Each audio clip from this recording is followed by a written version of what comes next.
7 days to master your mental game, day number 6. So, what are we going to learn today and what are we going to apply on the golf course today? You've guessed it, process focus, okay? But I'm not going to go through the same model again. I'm sure that you're sick and tired of seeing the triangle and the arrow spiral. Maybe? Okay, one more time, not fully though. Triangle. We got to be at the base of the triangle because that is the process. That will help us relax because when we are process focused, we are, yes, in control. Top of the triangle, outcome.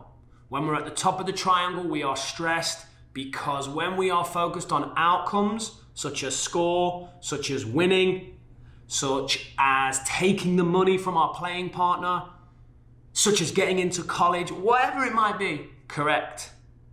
They are not controllable, and that's what leads to the stress. So, we want to stay at the bottom of the triangle, and the way that we do that is through a process focus. Super simple. So far, we've looked at breathing as part of our process. We've looked at tension management, and we've looked at counting to silence the chimp. And we also looked a little bit in that same session at target focus. But ultimately, what do the best in the world do?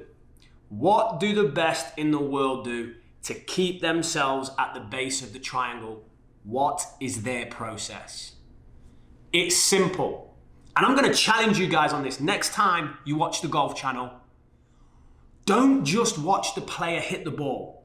Watch the process beforehand. And I promise you, you will see every single PGA Tour, LPGA Tour player go through this process. I have built this off 10 years of obsessing over processes, practices, and the golf pre-shot routine. So, check this out. The first thing a golfer should do is they should look at their shot options.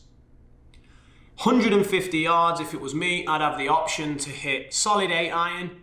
Maybe I could hit an off-speed, choppy 7 iron, or really try and force a 9 iron there. I could hit it high, I could hit it low, I could hit draw, I could fade. Well, I claim I could do that, but I have shot options. I'm then going to select one. What club am I using? What shot shape am I using? And what's my target? Where am I going to aim? So I've gone through my shot options and then I've selected. Now, what I'm going to do, I'm going to visualize that shot. I'm going to see it, or I'm going to feel it, or I'm going to hear it, or I'm going to do a combination of all three. Then I'm going to execute that. I'm going to what the options I've gone through, the shot I've selected, and what I've visualized, I am going to do my best to execute that, and then I'm going to accept the outcome. Okay, you guys still don't believe that every single PGA Tour player goes through this process on every single shot they hit. Well, you're about to, because I am going to give you a gift. I actually found a video of Jordan Spieth talking about his pre-shot routine on YouTube. I'm going to roll that for you guys right now. Shoes off and kind of stand back behind the ball, kind of in line with it like this, and say I'm going to go, we'll just stick with the same target over the red pole. And so I'll stand kind of back here and I'll kind of think, am I going to, if I'm going to hit a high straight ball, I kind of get the motion right here of what straight is, right? With kind of 2 or 3 little practice swings, nothing swinging too hard. Just get the motion. If I'm going to hit more of a fade, I'm kind of sawing it off, right? There's a little difference in those 2 swings, just to kind of get that motion. I step back, and you try and see the shot. So I normally stand kind of in this position, look at where that ball is going to travel up in the air, where it's going to drop, the depth that it's going to land. Is it going to fly that bunker out there? Is it going to land just right at it, just left of it? And then from there, I step in, Still kind of eye on the target, set the club down right where I want it to be started. Sometimes I bob my head too much, I've seen that, but all in all, you'd like to kind of just get set up in a nice, comfortable, powerful position, pointed at that target with that same swing that you just rehearsed.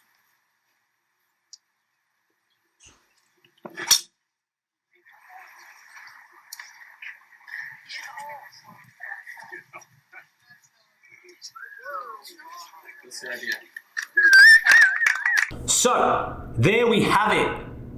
Spieth and his pre-shot routine. Now, he was on the range, so I admit he didn't go through his options. But he does pay Michael Greller, his caddy, around about $4 million a year to help him with that. So pretty much proof there. But what that video did, it gave you an insight into where Spieth was focusing while he was going through his OSVEA. Now, why does that work? Why does an elite tour player going through their OSVEA, their options, selection, visualization, execution, and acceptance, why does it keep them at the bottom of the triangle? Why does it help them master their mental game and play awesome golf? Well, when a player looks at their shot, options, and selection, it's a bit like a maths puzzle. So they're putting data into a computer. Okay, the shot is this amount of yards. There's a wind that's gonna mean I gotta hit it this much further. There's a slope. The target should be here, not the flag, because I'm likely to do this and there's more danger there. It's a very, very, very complex maths puzzle. So when a golfer goes through their options and their shot selection phases, they're filling the part of their brain that's like a computer, they're filling it with data. Then, what do we do with this data? Well, the visualization process, seeing it, feeling it, hearing it, turns it into something more sensory. It's vital that we have some form of visualization in our routine to turn this concrete data into something more sensory. We have to enter a world of imagination, of see, feel, and hear, because that's what drives movement. And yep, we all know that. The golf swing is a range of movements. So, then we've done our visualization. The part of the brain that our information is in now is ready to drive movement. Simple, right? Wrong. Because what did I teach you yesterday? Taught you about this guy. The chimp. The chimp is there and the chimp's going to tell you no. So when you execute a shot, absolutely, we started to build this yesterday. You have to learn to silence the chimp.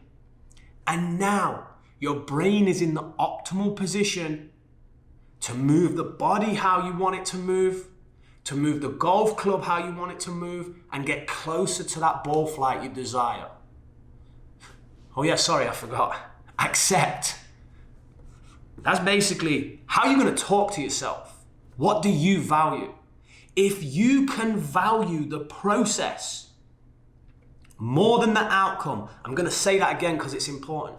If you can value the process more than the outcome, then guess what? You'll learn to accept shots. And if you can accept the shot, you'll stay at the bottom of the triangle, and this process can repeat again. If you fail to accept it, why did I three putt? Oh, that was terrible. I suck. I got to go change my swing. I got to do this. Oh my God, I made double bogey. There we go. So, quick recap before we go on to the range. The bottom of the triangle. Elite golfers, the best golfers in the world. Option, selection, visualization, execution, and acceptance. They use their OSVEA to keep themselves at the base of the triangle. The reason this works, O&S, options and selection, the concrete data, the analysis of the shot goes into the computer section of the brain. We're then ready to visualize, because what we want to do, we want to take this data, we want to turn it into something more sensory. We want to enter a world of imagination, sight, sound, feel. And that then gets our body ready to move, ready to, yes, execute. But when we execute, we have to silence the chimp. And then, no matter what happens, we have to accept. And a great way to accept is to value the process that you went through more than the outcome of the shot. So, enough of me talking. Let's get out to the golf range and let's look at some strategies how you can build your perfect OSVEA. Not the perfect OSVEA, your perfect OSVEA, because you're unique. There's only one of you. So while you're gonna go through this framework, you have to do it in a way that suits you and gets the best out of your mind and then your golf swing. This is gonna be great fun, guys. I'll see you on the golf range shortly.